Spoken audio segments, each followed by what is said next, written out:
هاوليك الخبز تاعنا اللي حضرناه مع الشوربه. شوفوا كيش جا خفيف، حتى من داخل جا خفيف ما شاء الله. شوفوا خفيف ريشه، ما تعبي روحك، ما دير كيما والو، والنتيجه راهي امامكم ما شاء الله.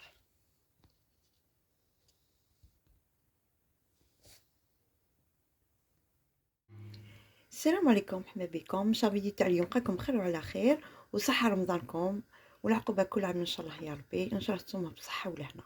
اليوم كما راكم تشوفوا اليوم حبيت نغير شويه، ماشي دائما نشرب فيرميسيل ولا شوربه فريك، حبيت نمثلهم اليوم شوربه بيضاء. وفي الشوربه البيضاء تاعنا نسحقوا نص صدر تاع الدجاج على حسب افراد العائله. انا عندي حبه بصله تكون كبيره، عندي هنا حميصه، وانا اختيار يا ديروها يا ما ديروهاش. انا موافقين نديرها بلا بطاطا وبلا زروديه، ذوق مختلف. دونك هنايا زدت لها حبه بطاطا صغيره وحبه زروديه تكون صغيره، وانا عندي معدنوس نسحقوه في الاخير. وانا بيسو عندنا حبه بيض باش نعقدو بها الشوربه تاعنا، وعندي هنا فلفل ابيض باش المرقه تاعي ما تجينيش يعني كحله، تجيني بيضه. وبيان عندنا هنايا عود القرفه، وانا عندي مغرفه تاع مارغرين بلوس 2 مغارف تاع الزيت، ولا درتو مارغرين زيدو لها مغرفه تاع السمن. فوالا دوك نفوتو طريقه التحضير معنا. وانا اليوم الشوربه تاعي سواء نقولوا لها الجاري، نحضرها بالفيرميسيل كما راكم تشوفوا، وكاين يحضروها بالرز كما انا اليوم راح نحضرها لكم بالفيرميسيل. فوتوا معايا نشوفوا طريقه التحضير مع بعض. نحكموا كوكوطه سواء قدره ولا طنجره، نحطوها فوق نار تكون متوسطه. هنا راني دايره المغرفه تاعي تاع مارغرين وزدت عليها 2 مغارف تاع زيت، ونزيد نحط عليها نص صدر تاعي تاع الدجاج. فوالا الوصفه تاعنا هذه تجي بالدجاج. فوالا ونزيدو عليها هذيك حبه صغيره تاع زرديه صغيره ما تكونش يعني كبيره، وحبه صغيره تاع بطاطا. نزيدو عليها البصله اللي كنا قطعناها تكون رقيقه بزاف هكا، ونقعد نقلي في البصل تاعي مع الدجاج. وهذه الوصفه سهله تعطي المبتدئات.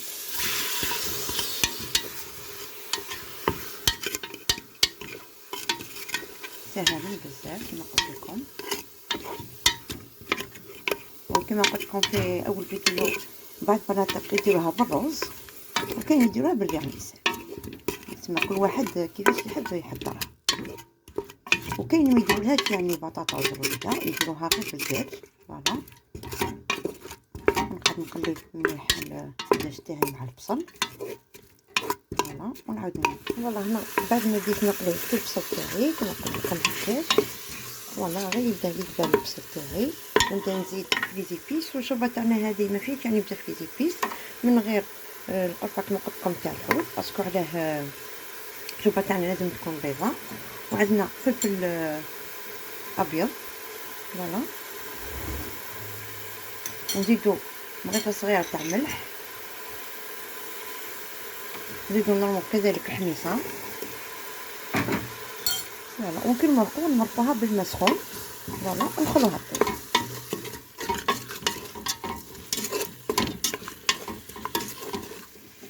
وهنا نمرق بالماء سخون بيان سور. فوالا بسم الله، ونغطوها ونخلوها طيب.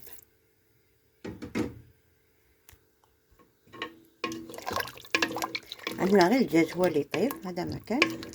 فوالا ونعاود نولي. وهنا راني نحضر في الخبز الدار، كنت درتو معاكم بدون حليب بدون بيض. اللي ما شافتش الوصفه راح نخلي لها فيديو في صندوق الوصف. ويجي شحال خفيف.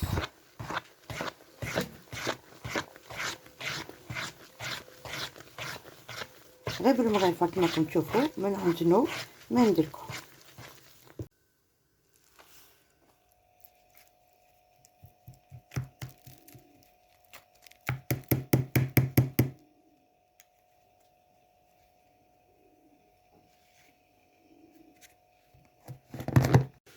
وهنا بعد ما طاب لي الدجاج نحيته، ونحيت كذلك الخضره تاعي. دوك الدجاج تاعي نفتو، السوا لكم اختيار، سواء تشكلوهم كرات صغار قد حبه حميصه ولا تفتوه. وهنا الخضره تاعي دوك نرحيها ونعاود نرجعها في المرقه تاعي. فوالا راني حطيت الخضر تاعي في البراميكسور ونميكسي كلش. فوالا راني ميكسيت كلش اللي هي البطاطا وحبه زروديه، نعاود نرجعوها القدره. وانا زدت بعد ما برد لي شويه عاود فتو كامل هكايا، دوكا نعاود نرجعو المرقه. خير نعملها فيغميسيل على حسب الافراد تاعنا. فوالا ونحرك ونخليها تتقدر شويه حتى ما تجي فيغميسيل باش نعقد. دوكا نفوتو العقده ديالنا. هنا عندي صفر بيض ومعدنوس قطعته كما راكم تشوفوا، ونزيدوله عصير تاع حبه الليل اللي هي قارص. فوالا دوكا نزيدوله شويه تاع النكهه. فوالا ونخلط كل المكونات كامل مع بعض ونعاودو نفرغوها في المرقه.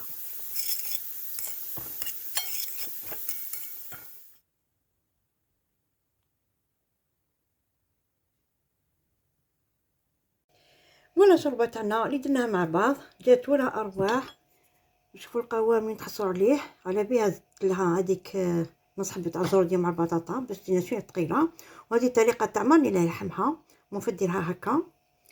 وان شاء الله تعجبكم الوصفه تاع اليوم. وانا قدمتها بالبوراك كما راكم تشوفوا جاي مقرمش ما شاء الله.